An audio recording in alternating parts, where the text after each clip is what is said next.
I'm breaking some new ground for a corn patch, and I got an army of 60 something volunteers are just absolutely going crazy about breaking that ground. It's absolutely amazing.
Well, cutting through sod is the toughest part, and so we got that done today in this area, which is going to be a corn patch.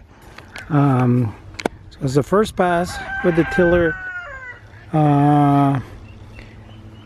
and I'm so happy because the chickens are going to continue the work for me here. Corn is going to be an important component of our diet for the next year. We already have a small patch of corn, white corn, but now I'm going to plant what's going to be our main source of corn for the winter and spring and part of next year. We are planting our corn a little late, but the reason why we kind of planting this late, the field next door's a Monsanto field that was planted exactly 1 month ago. I've been, keeping track of all those things, and so I wanted to time my corn so as to avoid cross-pollination. So 2 weeks ago, I planted my white corn, our hickory kin. And that's coming out very nicely. So 2 weeks later, I'm kind of pushing it.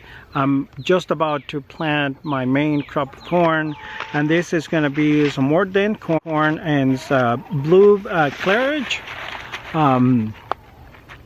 We grew this last year. It was fantastic. It's great for cornmeal. Cornbread with this was absolutely out of this world. So we're looking forward to this. As I say, this is going to be our main source of corn for cornmeal. The hickory dent is kind of a new corn that we're growing this year, and we're connecting it to our local food challenge, in that we have a cultural heritage where we eat, my wife and I are originally from Venezuela, and part of a staple food in Venezuelan cuisine is arepas, and this is corn cakes. And so made of typically of white corn. We have been buying pre-cooked cornmeal to make that. I mean, it's kind of the way that the vast majority of people make this. But we don't want to be importing corn. Actually, the sad part is that the corn they use down in Venezuela is imported corn anyway, so it'll be like moving that corn down there to bring it back. So there's no point. Honestly, that doesn't make any ecological sense, right? So we're gonna essentialize things, and we're gonna grow our own corn. So this hickory king is promising for a couple of reasons. One is white corn, which is what is traditionally used.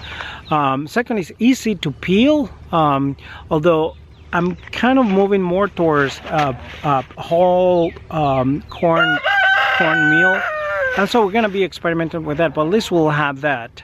And so that way we're not depriving ourselves from that staple food that we've been eating forever. And so we can produce it ourselves. A quick note on seeds.